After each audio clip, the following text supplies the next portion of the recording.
Book of Heaven, Volume 33, November 26, 1933. The works of God prepare a banquet for the creature, and by living in His Divine Volition, she acts as queen in the seas of the Supreme Being.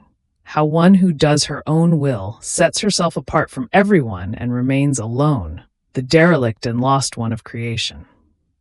I was doing my round in the works of the divine fiat, and since I am too little, I feel the need to be carried in its arms.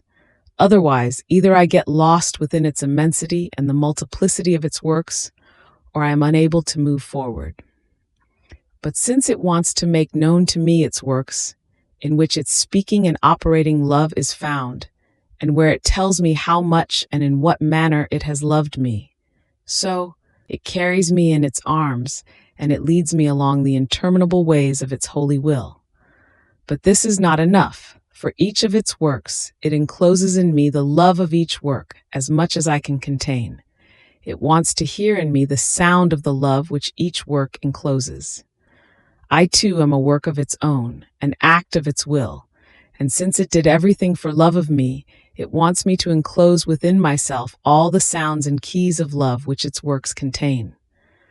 So, while I was going around in its works, beloved Jesus, surprising me, told me, "My blessed daughter, you cannot comprehend how pleased I am to see you go around in the works created by us.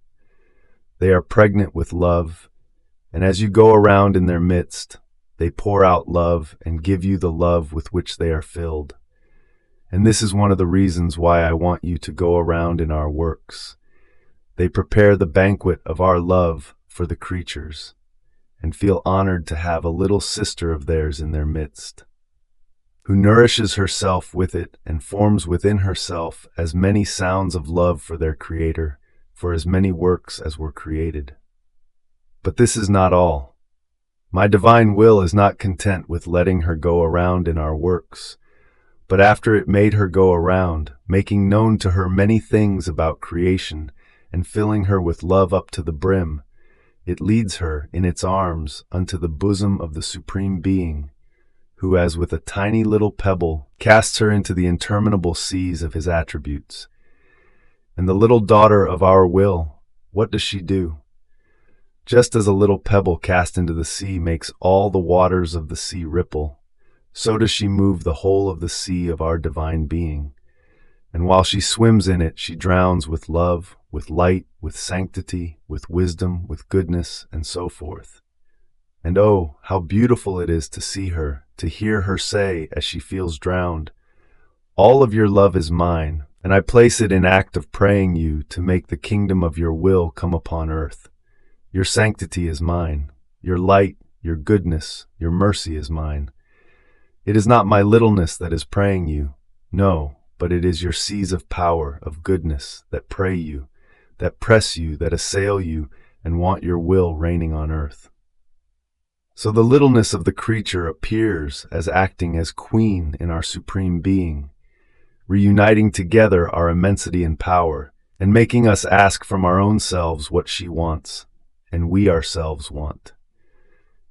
She comprehends well that there is no other good but our will alone, and in order to obtain the intent, she makes the very infinity of our divine qualities ask us for it. And there appears the tiny little one, little and powerful, enriched with the prerogatives of our divine qualities, as if they were her own, giving her such charm of beauty as to enrapture us, debilitate us, so as to make us do what she wants and we ourselves want. She becomes our echo, and is unable to tell us or ask of us anything other than for our will to invade everything and form one single will with all creatures. So once the creature has understood what divine will means and feels its life flowing within herself, she no longer feels a need for anything, because by possessing our will, she possesses all possible and imaginable goods. All that is left to her is the delirium, the yearnings, the longings, for she wants my will to embrace all and constitute itself life of everything, and this because she sees that my will wants it so, and so wants her littleness. Then I continued to think about the divine will and the great evil that doing the human will brings, And my beloved Jesus, sighing, added, My daughter, one who does her own will, sets herself apart from everyone and acts on her own. There is no one to help her or to give her the strength, nor anyone to give her the light to be able to make the best out of what she does. So all leave her at the mercy of herself, isolated, without support and without defense. She can be called the derelict, the lost one in creation.